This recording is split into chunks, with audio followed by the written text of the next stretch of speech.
اعوذ باللہ من الشیطان اللعین الرجیم بسم اللہ الرحمن الرحیم الحمد للہ رب العالمین والصلاة والسلام علی سید الانبیاء والمرسلین سیدنا الممجد بشیرنا المسدس نذیرنا المؤید المصطفى الامجد محمود الاحمد بالقاسم محمد والصلاة والسلام على مظہر العجائب ومظہر الغزائب نقطہ دائرۃ المطالب اسد اللہ غالب غالب علی کل غالب مطلوب کل طالب مولانا ابو ثقلین ابو الحسنین علی ابن ابی طالب وآلہ الطیبین الطاہرین المعصومین المظلومین انما یرید اللہ لیذہب عنہم الرجس وتطہرکم تطہیرا اللہم صلی علی محمد وآل محمد وَمَا خَلَقْتُ الْجِنَّ وَالْإِنسَ إِلَّا لِيَعْبُدُونَ۔ کلام کا آغاز اس بابرکت نام سے کرتی ہوں کہ ساری تعریف جس اسے زیر دیتی ہے وہ ایسا اول ہے کہ نہ اس سے پہلے کوئی تھا اور ایسا آخر ہے کہ نہ اس کے بعد کوئی ہوگا۔ وہ پروردگار عالم لائق حمد و ثنا ہے کہ جس نے ہمارے اطراف میں نعمتوں کو بکھیر دیا ہے۔ یہ اور بات ہے کہ ہماری مغرور نگاہوں نے کبھی دیکھا ہی نہیں کہ اس نے کیا کیا عطا کر دیا، مگر جس صاحب معرفت نے دیکھا اس نے زبور آل محمد میں ارشاد فرمایا، چوتھے امام ارشاد فرماتے ہیں کہ پروردگار میں نے تو جدھر دیکھا تیری نعمتیں ہی نعمتیں نظر آئیں، تیری رحمتیں ہی رحمتیں نظر آئیں، یہاں تک کہ جب کسی بندے نے سرکشی کی اور تو نے اپنا عذاب اس بندے پر نازل کیا تو میں نے تو اس عذاب کے چاروں طرف بھی تیری رحمتوں کا دریا موجیں مارتا دیکھا ہے۔ حمد و ثنا اسی کو زیب دیتی ہے جو دیتا بھی ہے مگر کبھی اس کا احسان نہیں جتلاتا، کبھی اس کا بدلہ نہیں چاہتا۔ وہ پروردگار عالم ہی لائق حمد و ثنا ہے جس کی رحمتوں کے سائے میں، جس کی نعمتوں کے سائے میں ہم جی رہے ہیں۔ جس طرف نگاہ اٹھا کر دیکھیں تو اس کی نعمتیں ہی نعمتیں نظر آئیں گی، اس کی رحمتیں ہی رحمتیں نظر آتی ہیں۔ اولاد کی طرف نظر اٹھا کر دیکھیں تو نعمت ہی نعمت ہے، اگر والدین کی طرف نگاہ اٹھا کر دیکھیں تو رحمت ہی رحمت ہے، یعنی ایسا معلوم دیتا ہے کہ اس کی رحمتوں کے سائے میں ہم جی رہے ہیں۔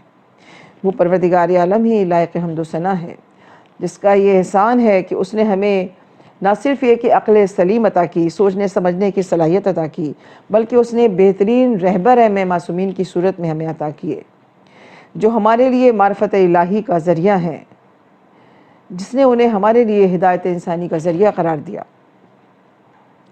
اور جب انسان کو بے شمار نعمتیں ملتی ہیں تو پھر انسان یہ سوچتا ہے کہ ان نعمتوں کو وہ کہاں صرف کرے، کیسے صرف کرے۔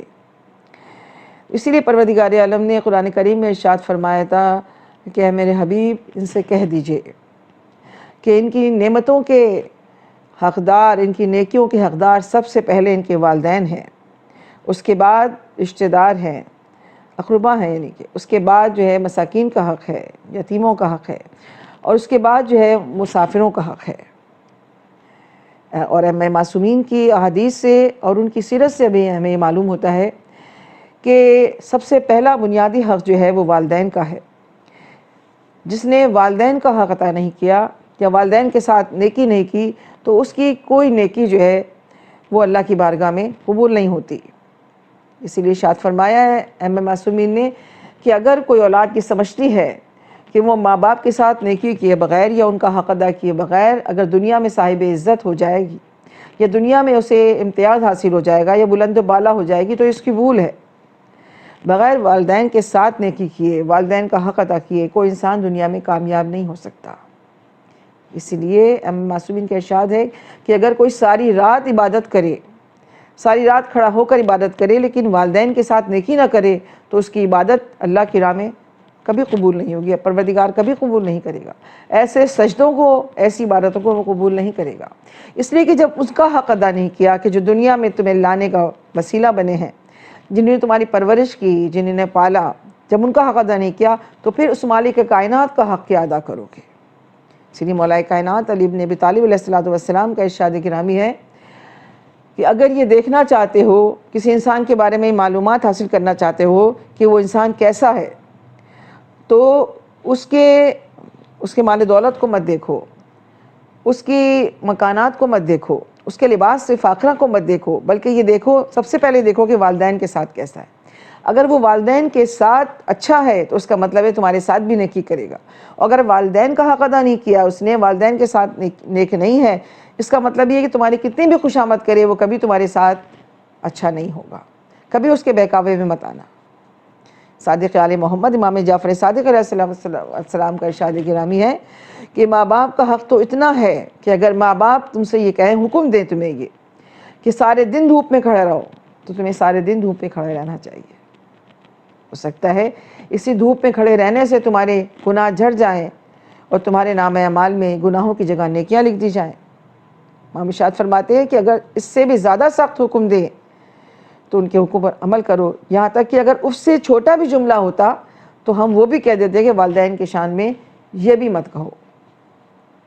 اور اگر بڑھاپے کی وجہ سے کبھی ایسا ہوتا ہے کہ بڑھاپے کی وجہ سے، بیماری کی وجہ سے، کمزوری کی وجہ سے والدین کو غصہ آ جائے اور وہ تم پر ناراض ہونے لگیں، تو کبھی ان کی ناراضگی سے خفا نہیں ہونا، یہاں تک کہ اگر وہ ہاتھ بھی اٹھا دیں مارنے کے لیے تو ان کی مار کھا لینا، چاہے تم عمر کے کسی بھی حصے میں ہو، کبھی اس مار کھانے میں شرمندگی محسوس نہیں کرنا، بلکہ یہ دعا کرنا پروردگار عالم ان کے گناہ صغیرہ و کبیرہ کو معاف کرے۔ رب ارحمہما کما ربیانی صغیرہ، کہ پروردگار تو ان پر اس طرح رحم کرے جیسے ان کے بڑھاپے پر اس طرح رحم کر جیسے انہیں بچپن پہ ہمارے ساتھ رحم کیا تھا۔ یہ دعا کرو، ہو سکتا ہے تمہارا یہ ایک جملہ تمہارے ساری زندگی کے گناہوں کی بخشش کا ذریعہ بن جائے۔ تو والدین کا اتنا حق ہے، والدین کا اتنا احترام ہے، عزت ہے کہ جس نے اپنے مال میں سے والدین کا حق ادا نہیں کیا تو اس کے لیے یہ ہمیں معصومین کا پیغام ہے کہ اگر وہ حق ادا نہیں کرتا والدین کا تو اللہ اس کے مال سے برکت کو ضائع کر دیتا ہے۔ اور پیسہ تو آنی جانی چیز ہے، جب برکت ہی نہیں رہی تو پھر فائدہ کیا ہے؟ اس لیے کہ والدین وہ ہستیاں ہیں کہ جن کی پروردگار عالم نہ دعا رد کرتا ہے اور نہ بد دعا رد کرتا ہے اولاد کے حق میں، وہ ہستیاں ہیں والدین۔ سرکار دو عالم محمد مصطفیٰ احمد مجتبیٰ مکے میں ایک جگہ سے گزر رہے تھے کہ آپ نے دیکھا کہ گھر اس میں لوگ بار بار آ رہے ہیں اور جا رہے ہیں، پریشانی کا عالم ہے۔ آپ قریب گئے اور آپ نے کہا کیا بات ہے؟ کہا کہ سرکار دو عالم ایک جوان ہے جس کا دم جو ہے وہ نکل نہیں رہا، سینے میں اٹکا ہوا ہے، یعنی سکرات کی کیفیت میں مبتلا ہے۔ خداوند عالم ہم سب کو محفوظ رکھے سکرات کی کیفیت سے، سکرات کی کیفیت میں مبتلا ہے۔ آپ اس کے قریب گئے، آپ نے جانے کے بعد دعائیں پڑھیں، کلمہ پڑھا، مناجات پڑھی، لیکن اس کی کیفیت میں کوئی فرق نہیں آیا، کیونکہ تو اس کی کیفیت تھی۔ آپ نے لوگوں سے پوچھا یہ شخص کیسا تھا؟ لوگوں نے کہا کہ اچھا خاصا آدمی تھا، کسی نے کہا ہم نے مسجد سے نکلتے ہوئے دیکھا، کسی نے کہا کہ ہمسائے کے ساتھ بھی اچھا تھا۔ تو آپ نے کہا کہیں سود تو نہیں کھاتا تھا؟ کہا کہ رسول اللہ یہ تو نہیں معلوم۔ کہا کہ بتاؤ کہ اپنے گھر والوں کے ساتھ کیسا تھا؟ کہا یہ بھی نہیں معلوم ہمیں، لیکن ہاں یہ ضرور پتہ ہے کہ اس کا باپ جو ہے وہ دنیا میں نہیں ہے، اس کی ماں ہے صرف دنیا میں۔ کہا ماں کو بلایا جائے، ماں کو بلایا گیا، ماں آئی۔ پھر آپ نے ماں سے پوچھا کہ یہ بتا کہ یہ جو جوان ہے تیرے ساتھ کیسا تھا؟ ماں نے کہا کہ میرے ساتھ اچھا نہیں تھا، میں اس سے خوش نہیں ہوں، میں اس سے ناراض ہوں۔ کہا اچھا؟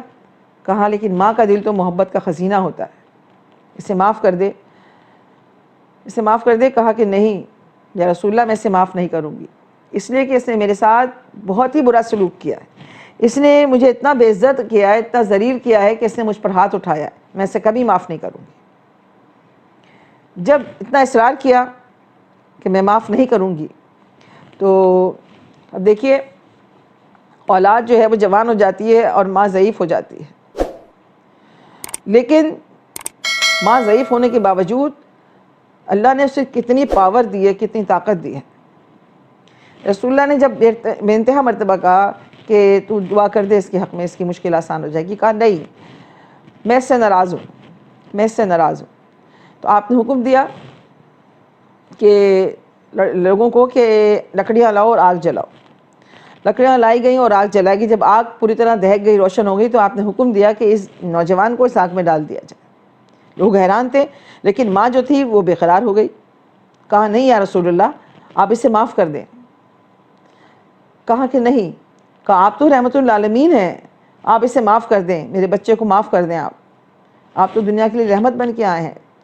تو آپ نے کہا کہ نہیں، میرے نزدیک وہ اولاد جو ماں باپ کا کہا نہیں مانتی، جو ماں باپ کو بے عزت کرتی ہے، میرے نزدیک اس کا مقام یہ ہے کہ وہ جہنم کی آگ میں بعد میں جلے، پہلے اسے دنیا کی آگ میں جلا دیا جائے۔ کہا نہیں یا رسول اللہ، آپ اسے معاف کر دیں۔ کہا میں کیسے اسے معاف کر دوں، یہ تو میرا گناہ گار تو نہیں ہے، اس نے میرے ساتھ تو کوئی برا کام نہیں کیا، میں تو اسے نہیں جانتا، یہ تو تیرا گناہ گار ہے، یہ بات تو، یہ قوت تو تیرے پاس ہے کہ تو چاہے تو بھی اس کی مشکل آسان کر سکتی ہے۔ کہا یا رسول اللہ وہ کیسے، کہا اسے معاف کر دے۔ بس ماں کا دل تھا، ماں کی محبت امنڈ آئی۔ کہا یا رسول اللہ میں اسے معاف کرتی ہوں، آپ گواہ رہیے گا کہ میں اسے معاف کرتی ہوں۔ بس جیسے ہی اس کی ماں نے معاف کیا، رسول اس کے پر جھکے، کلمہ پڑھا اور اس کی مشکل جو ہے وہ آسان ہو گئی۔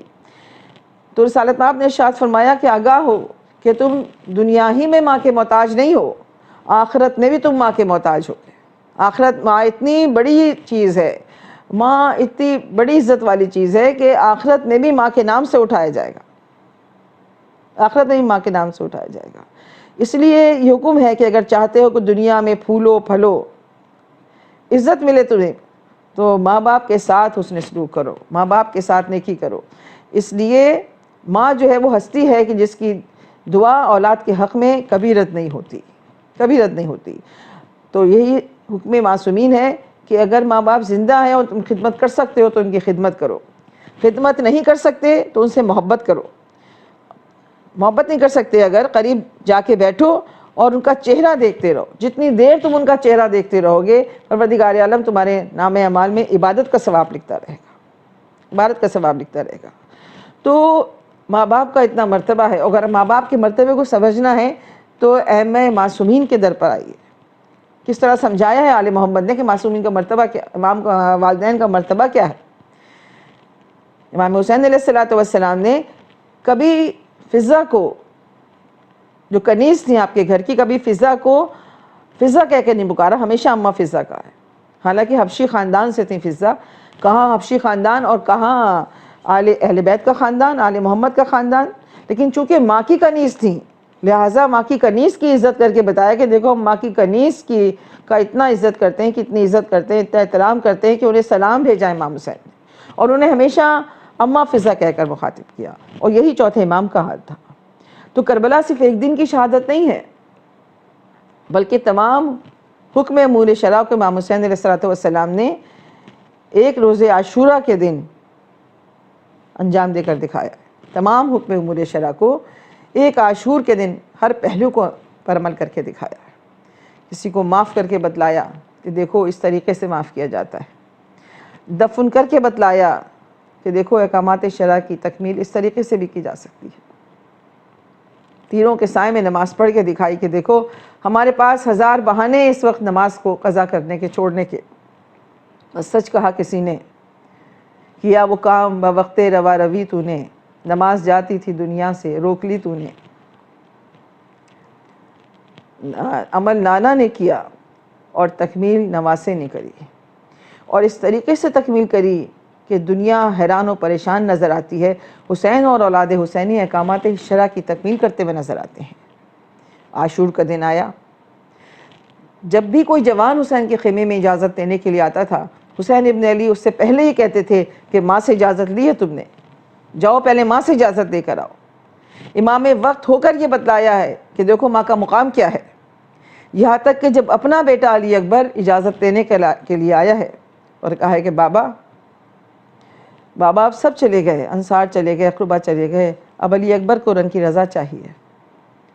حسین نے علی اکبر کے چہرے کی طرف دیکھا، کہا علی اکبر کاش تمہارا بھی کوئی جوان بیٹا ہوتا، کاش تمہارا بھی کوئی 18 سال کا جوان بیٹا ہوتا اور آج تم سے اجازت مانگتا تو میں دیکھتا کہ تم کس طریقے سے اسے مرنے کی اجازت دیتے۔ علی اکبر حسین ابن علی کے قدموں پر جھک گئے، قدموں پر سر رکھنا تھا کہ حسین ابن علی کھڑے ہو گئے۔ کہا علی اکبر یہ تو نے کیا کیا؟ علی اکبر تیرا چہرہ میرے رسول کے چہرے سے مشابہ ہے۔ کہا جاؤ علی اکبر جاؤ۔ حسین نے اجازت دی، لیکن ذرا ماں سے اجازت لے لو۔ ماں کے خیمے میں آئے۔ وہ ماں ہے کہ جس نے پوری رات شمع جلا کر حسن علی اکبر کو دیکھا ہے اور اس خیال میں بیٹھی ہے کہ اللہ کتنا حسین بیٹا مجھے تو نے دے دیا، یہ جوانی کب آ گئی، یہ شباب کب آ گیا، میں نے تو کبھی غور سے اپنے بچے کو دیکھا ہی نہیں۔ اسی خیال میں بیٹھی ہے، اسی حسین خیال میں بیٹھی ہے کہ ایک مرتبہ خیمے کا پردہ اٹھا، علی اکبر خیمے میں آئے اور آنے کے بعد ماں کی چادر کو بوسہ دیا، ماں کی زلفوں کو بوسہ دیا اور ایک مرتبہ گلے میں باہیں ڈال کر اتنا روئے کہ علی اکبر کی ہچکیاں پلٹ گئیں۔ ماں بے چین ہو گئی، لیلا بے چین ہو گئی۔ کہا علی اکبر کیا بات ہے؟ علی اکبر میں نے تو بچپن میں تجھے کبھی اتنا نہیں رلایا، علی اکبر اتنا کیوں رو رہے ہو؟ کہا ماں آپ کے بڑھاپے کا خیال آ گیا، جوانی میرے پالنے میں گزر گئی اور بڑھاپا میرے رونے میں گزر جائے گا۔ کہا علی اکبر یہ تو نے کیا کہہ دیا؟ علی اکبر میرے دل میں بڑی تمنا ہے، میں نے 18 سال پالا ہے، مجھے بڑی خواہش ہے کہ میں تیرا بیاہ رچاؤں گی، تیری دلہن بیاہ کے لاؤں گی، لیکن علی اکبر تو نے یہ کیا کہہ دیا کہ تم مرنے جا رہا ہو؟ کہا ماں کیا ہر ماں کا ارمان پورا ہو جاتا ہے؟ کیا ہر ماں اپنے بیٹے کی دلہن کو بیاہ کے لیے آتی ہے؟ ماں اپنے کے تقدیر کو بگڑتے نہیں دیکھا؟ ماں کیا ہر ماں کا ارمان پورا ہو جاتا ہے؟ کیا غم یہ کسی ماں پہ گزرتا نہیں اماں؟ بے جا پسر کیا کوئی مرتا نہیں اماں؟ کیا ہر ماں اپنے لال کا چہرہ دیکھ لیتی ہے؟ کہا لیکن بیٹا علی اکبر کسی ماں نے اپنے بچے کو مرنے کے لیے بھی نہیں بھیجا ہوگا اپنے ہاتھوں سے۔ یہ کہہ کر رخصت علی اکبر کا شور ہوا۔ یہ اس خیمے کی بات ہو رہی ہے کہ جہاں پر صبح سے ظہر تک جوان جا رہے ہیں، مرنے کے لیے جا رہے ہیں اور واپس نہیں آتا، جو جوان بھی جاتا ہے واپس نہیں آتا۔ رخصت علی اکبر کا شور ہوا تو کبھی بچے جو ہیں وہ علی اکبر کے قدموں سے لپٹ جاتے ہیں کہ علی اکبر نہ جاؤ، کبھی بہنیں لپٹ جاتی ہیں، کبھی پھوپھیاں علی اکبر کے دامن کو تھام لیتی ہیں، علی اکبر کو جانے نہیں دیتی۔ راوی لکھتا ہے کہ میں نے دیکھا علی اکبر کے خیمے کا پردہ 18 بار گرا ہے، 18 بار اٹھا ہے۔ جب علی اکبر نکلنا چاہتے ہیں بیوی علی اکبر کو پکڑ لیتی ہیں، یہاں تک کہ علی اکبر خیمے سے باہر آئے۔ جیسے ہی باہر آئے حسین ابن علی اکبر کے قریب آئے کہ آؤ علی اکبر ہم کچھ خواہشیں پوری کر لیں۔ علی اکبر کو لے کر آئے، رسول کا امامہ سر پر رکھا، رسول کی عبا دوش پہ ڈالی اور اس کے بعد گھوڑے پر بٹھایا، آسمان کی طرف دیکھا، کہا پروردگار اب وہ بیٹا میں تیری راہ میں نصرت کے لیے بھیج رہا ہوں جو صورت میں، سیرت میں، رفتار میں، کردار میں، گفتار میں تیرے رسول کے مشابہ ہے۔ یہ کہہ کر علی اکبر کو رخصت کیا۔ راوی لکھتا ہے کہ جب تک علی اکبر آہستہ آہستہ چل رہے تھے، حسین بھی پیچھے علی اکبر کے آہستہ آہستہ چل رہے تھے، لیکن جیسے ہی علی اکبر کے گھوڑے نے دوڑنا شروع کیا، بوڑھے باپ نے بھی علی اکبر کے پیچھے دوڑنا شروع کر دیا۔ اجرکم اللہ، اجرکم اللہ۔ علی اکبر میدان میں آئے اور آنے کے بعد 200 فوجیوں کو چین واصل کیا، واپس آئے۔ کہا بابا میں نے کیسی جنگ کی؟ کہا بیٹا علی اکبر بہت اچھی جنگ کی، ایسا معلوم دے رہا تھا کہ خیبر میں حیدر کرار لڑ رہے ہیں، ایسا معلوم دے رہا تھا کہ جنگ موتا میں جعفر طیار لڑ رہے ہیں۔ کہ بابا میری یہ پہلی جنگ تھی، بابا آپ کو میری جنگ پسند آئی؟ کہا کہ ہاں۔ کہا بابا اگر تھوڑا پانی ہو تو پلا دیجئے، بہت پیاسا ہوں میں۔ بس یہ سننا تھا کہ حسین نے علی اکبر کو قریب بلایا اور اپنی زبان علی اکبر کے دہن میں دی۔ جیسے ہی زبان دی علی اکبر نے فوراً اپنی زبان کو نکال لیا۔ کہا بابا آپ کی زبان تو مجھ سے زیادہ خشک ہے۔ حسین ابن علی نے انگوٹھی لی، اتاری اور علی اکبر کی زبان پر رکھی۔ علی اکبر روانہ ہوئے، دوسری مرتبہ روانہ ہوئے، 6 مرتبہ حملہ کیا علی اکبر نے دوسری مرتبہ جانے کے بعد بھی، لیکن عزاداروں ایک برچھی کام کر گئی، ایک بچی نے ایسا کام کیا کہ علی اکبر گھوڑے پر سنبھل نہ سکے، آواز دی ہے بابا ادرکنی، بابا میرا آخری سلام قبول ہو۔ جیسے ہی یہ آواز حسین نے سنی، جیسے ہی حسین نے آواز سنی، دونوں ہاتھوں سے اپنے کمر تھامی، اور محمد کے لاشے پر آئے تھے۔ حسین ابن علی تو گھوڑے پر بیٹھ کے آئے تھے، عباس کے لاشے پر آئے تھے تو گھوڑے پر بیٹھ کے آئے تھے، لیکن جب جوان بیٹے نے آواز دی ہے تو حسین ابن علی نے دونوں ہاتھوں سے کمر تھامی اور کہا بیٹا علی اکبر مجھے کچھ نظر نہیں آ رہا، تیری آواز میری بصارت لے گئی۔ علی اکبر مجھے کچھ دکھائی نہیں دے رہا، اینا علی اکبر، اینا علی اکبر، پکارتے ہوئے چلے۔ کہا بیٹا علی اکبر مجھے آواز دو، بوڑھا باپ آ رہا ہے، مجھے آواز دو۔ ٹھوکروں پر ٹھوکریں کھاتے ہوئے چلے۔ راوی لکھتا ہے میں نے دیکھا کسی مقام پر بیٹھے، کسی مقام پر کھڑے ہوئے، ٹھوکروں پر ٹھوکریں کھاتے چلے۔ کیا دیکھا کہ فرات کے کنارے پہ پہنچے تو سینے پر برچھی لگائے کڑیل جوان لیٹا ہوا ہے، علم حسینی ٹھنڈا ہے۔ حسین قریب گئے، آواز دی بیٹا علی اکبر اٹھو، آنکھیں کھولو، جسے بلایا تھا وہ آیا ہے۔ علی اکبر نے کہا بابا سینے میں بہت درد ہے، سینے میں بڑی تکلیف ہے۔ اجرکم اللہ، بڑی تکلیف ہے بابا۔ کہا بیٹا علی اکبر ذرا ہاتھ اٹھاؤ۔ کہا نہیں علی اکبر بابا میں نے سنا ہے جوان کا دم بڑی مشکل سے نکلتا ہے، منہ پھیر لو بابا۔ کہا نہیں علی اکبر پہلے سینے سے ہاتھ ہٹاؤ۔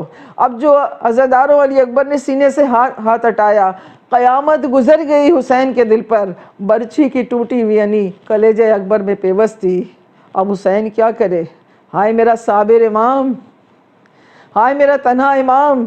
ایک مرتبہ آستینوں کو پلٹا، گھٹنوں کو زمین پر ٹیکا، ایک مرتبہ آسمان کی طرف دیکھا، ایک مرتبہ نجف کی طرف دیکھا اور کہا بابا علی مرتضیٰ، بابا علی مرتضیٰ، حسین کی مدد کو آؤ۔ ہائے میرا صابر امام، یا علی کہہ کر اب جو برچھی نکالی، ساتھ علی اکبر کا سراپا، ساتھ علی اکبر کا کلیجہ نکل آیا۔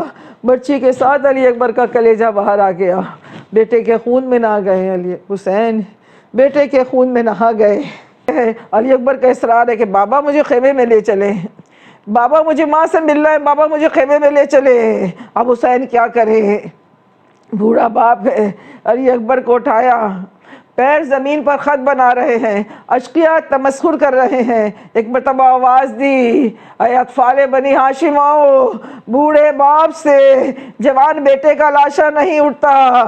خیمے کے نزدیک پہنچے، آواز دی ہے زینب ہوشیار، علی اکبر کی بارات آ گئی۔ زینب علی اکبر ایک شب کا دولہا بن گیا۔ قیام میں علی اکبر کا ماتم، اعلیٰ لعنت اللہ علی قوم الظالمین۔